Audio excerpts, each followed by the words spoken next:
Night of Champions was an absolute blast for the fans, Dominic, Brock, Asuka, the Usos, everyone but for Roman Reigns. His cousin, his blood turned on him. And it's one of these cases where it just came out of nowhere. Roman treated Jimmy with respect and we didn't see any signs of it happening. Ever. Jimmy is just ungrateful. He don't want Roman's love. One of the best WWE moments in recent memory right here. WWE Saudi shows don't feel like Saudi shows anymore, and that's great, but I can't imagine the higher-ups are happy. WWE are still yet to give them the Ultimate Warrior and Yokozuna. Try again, WWE. And before we start with our Night of Champions 2023 review, why Triple H holding the World Championship go so hard? Daddy. The paper kicked off in a very questionable way with the World Heavyweight Championship match. The championship is looking sexy right here. Now, obviously very criticized decision right here, because why would you open the show with the World Heavyweight Championship match? I guess the simple explanation is whether Seth Rollins had to leave or not, that's irrelevant. You can't beat this moment right here. You can't follow that. The match was very fun, obviously big match feel right here. Seth Rollins, AJ Styles, it literally can't go wrong right here. I've said this over and over again. The only negative about this is that it's very predictable. We all know AJ ain't winning a match as a SmackDown superstar because he just got drafted. It doesn't make any sense. In the final moments of the match, we saw a pedigree, and once AJ got up, we got a curb stomp for the W. Seth Rollins is the new WWE World Heavyweight Champion. Unfortunately, the rumors were false. It doesn't follow the lineage of the previous Big Ol'. That's unfortunate. Whatever the case may be, Triple H came out with the World Heavyweight Championship like a sexy daddy right here, and I don't know, this just felt very nostalgic right here. And he gave the championship to Seth Rollins. Lots of history between the two men. That was a great moment and probably the right decision. I was just wondering, is Seth Rollins going to be in the WWE, you know, because he's filming movies and stuff? But during an interview, he basically said, I'm going to be on Raw and on every single Monday Night Raw after that. Hopefully he's not lying. Then we got Becky Lynch versus Trish Stratus, and Trish looks like she looked 20 years ago or whatever. I guess she dyed her hair. I don't know what happened right here, but it really looks like Trish used a time machine right here. And this was actually a very good match. Like, I was nervous. I didn't know how well Trish could perform in a singles match, because we saw Lita in a singles match or in a tag team match, and you can tell she's kinda struggling. She's slow in the ring, which is understandable, but Trish looked great in that ring right here. And history kinda repeats itself with the finish. We got the same thing happening, what made Becky cool back in the day. So Becky puts Trish Stratus in the ring, Trish distracts the referee, Zoe Stark came from under the ring, she hits her finisher and went a bit too hard right here because Becky got busted open. We got a Stratus faction and Trish Stratus wins the match with the help of Zoe Stark. Seems like a new alliance right here, and I think it's going to do wonders for Zoe Stark because, you know, she wasn't really getting that crowd reaction. Now being in presence of Trish Stratus, I think that's gonna help her. I don't know about you guys, this is a pretty cool rivalry. Props to Trish Stratus, I bet she really worked her ass off for this, you know. Then we got Mustafa Ali versus Gunter, and this was not a squash match. Ali quickly became a fan favorite right here. I guess you can say he basically replaced Mansoor, the undefeated one in Saudi. So 10% of me was nervous that Ali might just win the match and end this great Intercontinental Championship title reign. I mean, we got some near falls, but of course, in the end, Powerbomb and Gunter retains the Intercontinental Championship as expected. Now, what was weird is that Gunter used this as a finisher again, which is great. I really think his new finisher sucked ass. So fun match, great result. So far so good. This pay-per-view was amazing. Then we got Asuka versus Bianca Belair, which in my opinion was a great match and an absolute shocker right here. So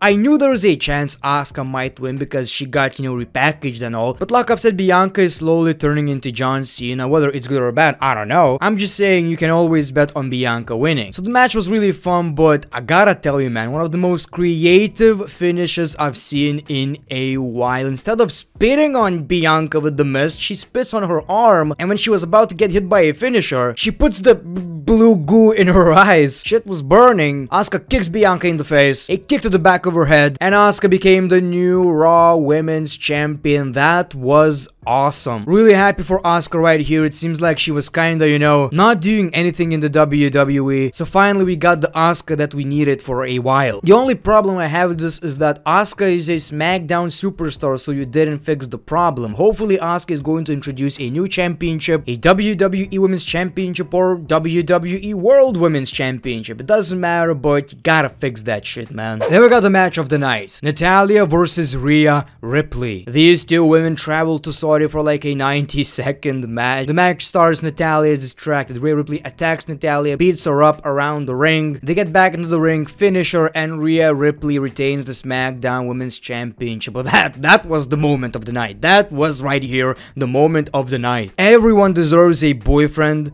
like Rhea. I mean, to be honest, right here, I wouldn't expect anything more. Great. Awesome. Nobody cared about this shit anyway. It just made Rhea look good. Can't complain right here. And this relationship, man, judging by this, Dominic's ass must be burning more than Bianca's eye right now. I just went a bit too far right here.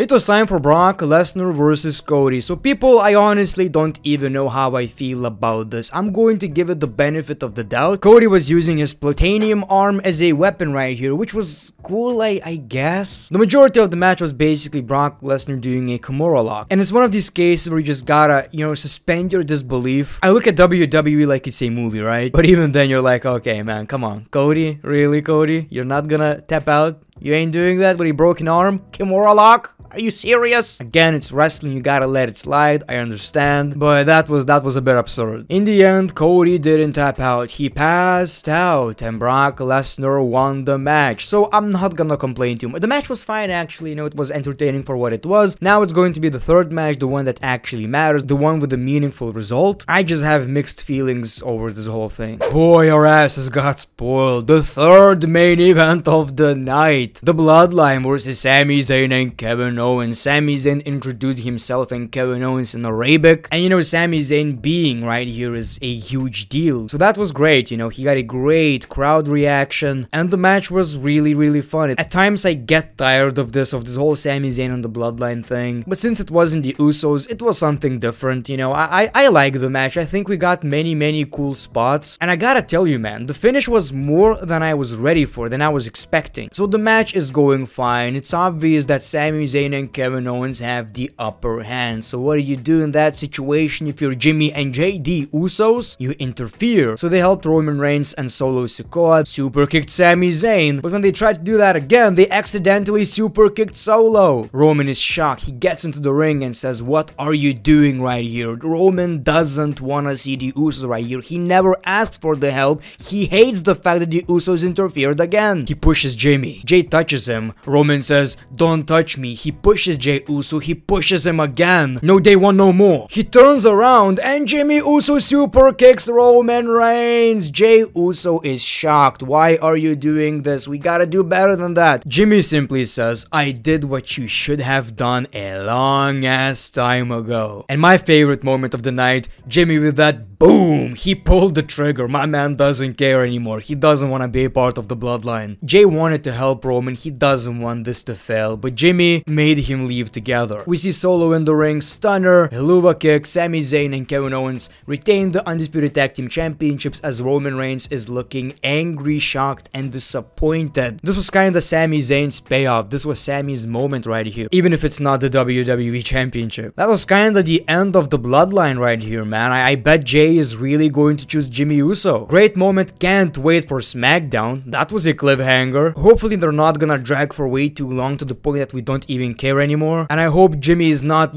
coming up with a whole ass apology. But that was a nearly perfect pay-per-view right here. Natalya and Rhea stuff, I can let it slide, whatever. I just feel like Cody versus Brock should have been something more. It's one of these cases where WWE are just playing way too safe and you just kinda lose interest. But like I've said, the majority of the pay-per-view was really good and it doesn't feel like Saudi show anymore. So thank you for watching this video. Let me know your thoughts in the comments below. The great one, peace, love, and hugs. It's been a pleasure.